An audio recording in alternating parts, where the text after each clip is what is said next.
las tasas de cambio de las monedas libremente convertibles, ¿qué tanto peso puede tener esa especulación en el comportamiento real del dólar para poner prácticamente la economía cubana de rodillas? Hay una escasez de dólares que es real. Incluso aparte del toque y antes del toque. Cada lunes después de las 9:30 de la mañana en Como lo oyes, la economía tiene nombre.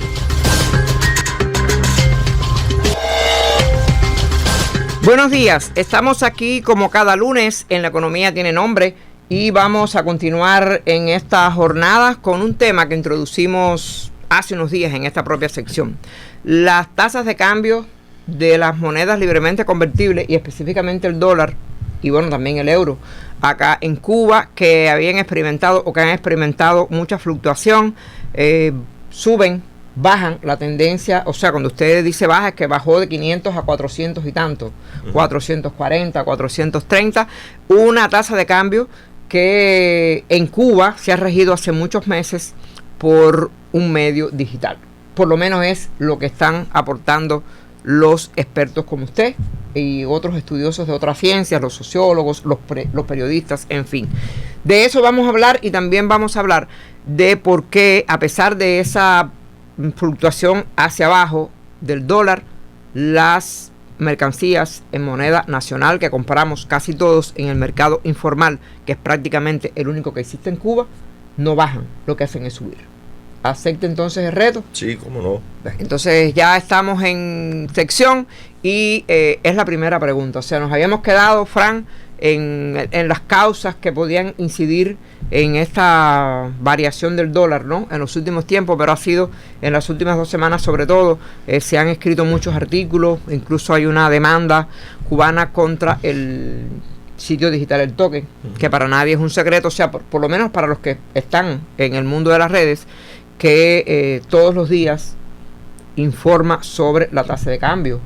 Y lo cierto es que, aun cuando sea un medio digital que tiene un fuerte peso de manipulación mediática, pues al final el dólar anda por ahí, por donde dice El Toque. ¿Qué tanto peso puede tener esa especulación en el comportamiento real del dólar para poner prácticamente la economía cubana de rodillas? Buenos días, Elsa. Por acá, asumiendo el reto, como cada lunes, de un poco que desandar en esos senderos, ¿no? Que siempre son bien interesantes. La economía tiene esas características que a veces otras ciencias no conocen, ¿no? Pero bueno, allá vamos. Estuvimos en el encuentro anterior, por acá, estuvimos explicando el marcado carácter estacional de la economía cubana. O sea, que es algo que nos viene inclusive en la estructura económica del país desde que éramos colonia. Estábamos hablando de que hay un periodo de alta productividad en la economía cubana y hay un periodo donde prácticamente no hay ninguna. Entonces, estos dos periodos que son muy marcados en nuestra economía, acontece la zafra azucarera, aunque esté diezmada, pero al menos moviliza recursos, se genera un poquito de azúcar, derivados de ella, se engancha con determinada actividad productiva.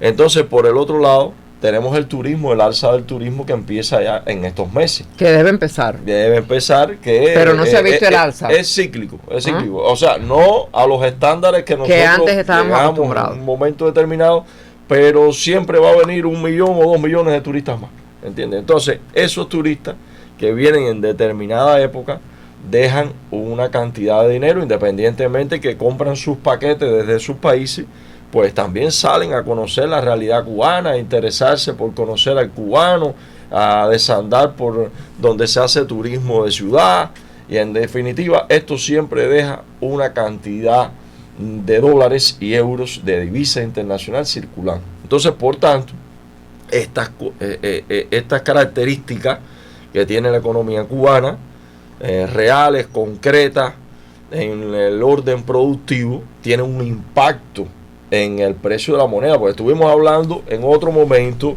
de que la moneda es un reflejo, sirve de material de expresión del valor o del precio de las mercancías en ella, y es fundamental porque por ella se rige entonces el precio de la moneda cubana. Si la moneda cubana se deprecia frente al dólar, esto hace que cada vez los productos tengas que adquirirlo a un precio superior. Entonces, en esto, si malintencionadamente, además es ilegal, tú empiezas a promover expectativas que no necesitas de mucho esfuerzo en el contexto actual que tiene la economía cubana. Claro. Pero si empiezas a generar expectativas negativas con respecto al futuro del precio de esa moneda, entonces las personas empiezan a refugiarse en el dólar, empiezan a sacar dólares de la circulación. ¿Por qué? Porque si las expectativas son que va a depreciarse la moneda cubana frente al dólar, entonces las personas cada vez más pierden la confianza en la moneda nacional, y si pierden la confianza en la moneda nacional, estuvimos hablando en un programa de qué es lo que sucede con la economía del trueque y demás. Entonces, esto, si además se demuestra que se hace de una manera malintencionada, porque que el toque ya haya llegado a ese punto, es algo que se ha construido en muchos años. Eso claro. no es algo... No, y que está financiado por y posicionarte en las redes.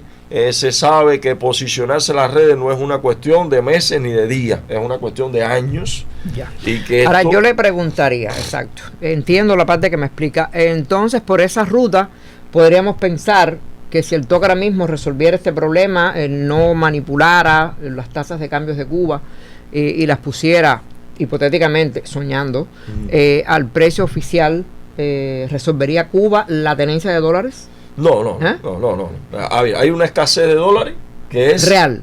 Incluso aparte del toque y antes del toque. Inclusive en los últimos años, ¿entiendes? Hay una escasez de dólares tremenda. Inclusive parte de nuestra crisis es precisamente por no ser capaces de retener o de obtener ese dólar, producto de muchísimas cosas. Hay múltiples causas. Veo, la fundamental está en el tema también bloqueo, ¿entiendes? Porque bloqueo, al final exacto. Teníamos 30 y tantos bancos en el mundo que hacían operaciones con Cuba. Desde que cogieron a Cuba y la pusieron en la lista de países terroristas, automáticamente se desentienden. Inclusive estamos hablando de BNP, Paribas.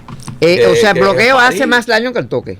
Hace mucho más daño. Hace mucho más daño. Ahora, el toque forma parte inclusive de todo ese entramado. Realmente de todo ese entramado. Ahora, independientemente de eso, hay política monetaria, política cambiaria, que tiene que ver con buscar la manera de retener determinadas cantidades de dólares. En su momento se ha estado intencionando, ¿qué es lo que sucedía en un momento determinado con la apertura de las tiendas en MLC? Era buscar la manera de productos que no eran de primera necesidad. Sí empezó todo, recordemos aquello. O sea, productos que no eran de primera necesidad. Yo me beneficié porque en mi momento, por ejemplo, yo estaba tratando de reunir todo y se acabó todo. Y se acabó todo.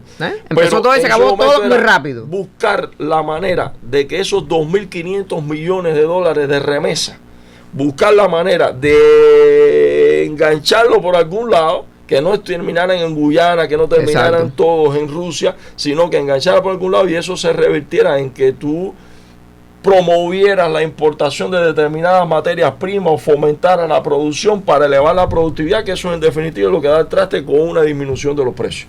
Ahora, en el caso cubano, independientemente del toque, tenemos que el precio se ha depreciado, la moneda frente al dólar. Entre otras cuestiones, tenemos detrás una devaluación del tipo de cambio de un 2.300% con la tarea de ordenamiento. Eso tiene su impacto en la economía real, no en el mismo momento, sino en el largo plazo. Se sabía que tenía un impacto, inclusive en las medidas de la tarea de ordenamiento. Había momentos donde se tenían que corregir precios y corregir las brechas de precios. O sea, es muy interesante inclusive esa parte, ¿no? Hay muchas cosas. Cuba cada vez cayó más en la espiral de la crisis y esto es muy difícil sortearlo sin producción, ¿entiendes? Ya, ahí íbamos a ese punto. O sea, ¿de qué manera Cuba con una producción, o sea, de qué manera Cuba recuperando su producción, su productividad del trabajo, pudiera hacerle frente a esta guerra ¿no? Esta guerra financiera que es cierta, que existe, pero que absolutamente hay que verlo desde aristas más objetivas, como lo que usted está explicando. Entonces, eso vamos a hablar de ello después de la pausa. Cada lunes después de las 9:30 de la mañana en Como lo oyes, la economía tiene nombre. Bueno, estamos aquí en La Economía Tiene Nombre. Hoy hemos seguido el tema de las fluctuaciones del valor del dólar, de la influencia que se ha hablado mucho, incluso se han puesto muestras en estos días de órganos competentes de realmente la guerra contra el dólar para, a partir de ilegalidades del tráfico de esta moneda, pues devaluar aún más la moneda nacional y quitarle los dólares a la economía cubana. Eso es cierto. Ahora, si yo, como te dije ahorita, asumo de que el toque ha sido solo el responsable de que Cuba no tenga dólares, entonces ¿dónde quedan las leyes económicas? De la producción, de la productividad. ¿Dónde quedan? Claro, no. El toque hace daño y es fundamental que se tenga en cuenta, pero independientemente del toque, hay que buscar resortes que son muy difíciles en estas condiciones, porque estamos hablando de que para producir tú necesitas electricidad, ¿entiendes? Entonces, en el siglo energía, XXI, energía en el siglo XXI necesitas energía. El Ministerio de la Industria Básica, en su momento, como se le llamó a este ministerio, es fundamental. Es lo que a veces, inclusive en la economía, se decía, bueno, Cuba tiene una dependencia a su Producto Interno Bruto de un 13% de la economía, no sé, venezolana.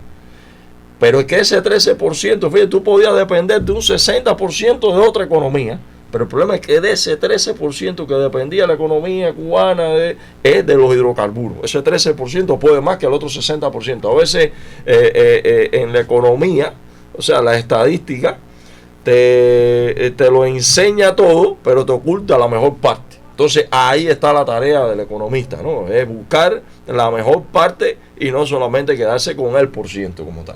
Entonces, en el caso cubano, independientemente del toque, hay un problema de base productivo fundamental, de hace relaciones años sociales de producción que tienen que repensarse en su entramado y en su tejido económico para que el poco de corriente, donde esté situado la protección eléctrica, tratar de buscar los resortes para elevar la productividad en medio de todo ese entramado, experimentar con nuevas formas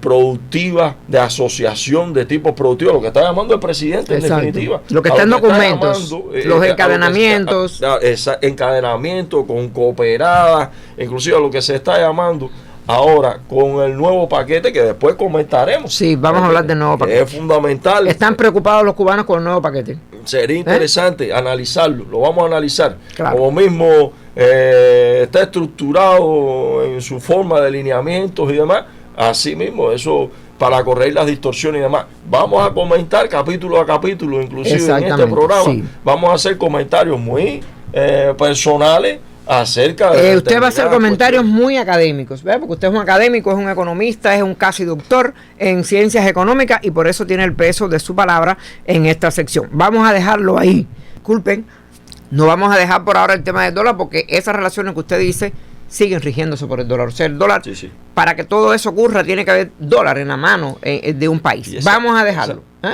No, que esa, inclusive, la variabilidad del precio. Ahora se queda el precio. Esas expectativas que tú tienes con respecto al futuro, tú cuando compras hoy, el contenedor llega de aquí a 2 meses. Claro. Y entonces ya se compró a un precio y llegó acá cuando ya el dólar estaba en otro. Entonces tú no sabes si va a bajar, si va a subir, entonces lo dejas arriba para protegerte. Para proteger y siguen perdiendo los compradores nerviosos. Tema que también hablamos aquí. Entonces vamos a dar aquí la sección. El próximo lunes estaremos nuevamente en La Economía Tiene Nombre y le adelanto desde ahora porque de aquí a 2 días, el 26 de noviembre, es el Día del Economista, por tanto le felicito en ese día a usted y a todos los expertos de esta rama. Felicitarla también. Óigame, qué rama tan complicada la de la economía cubana, muy complicada, pero para todos una felicitación desde esta sección. Y nos vemos el próximo lunes, Elsa Ramos y Fran Rafael Quesada Espinosa.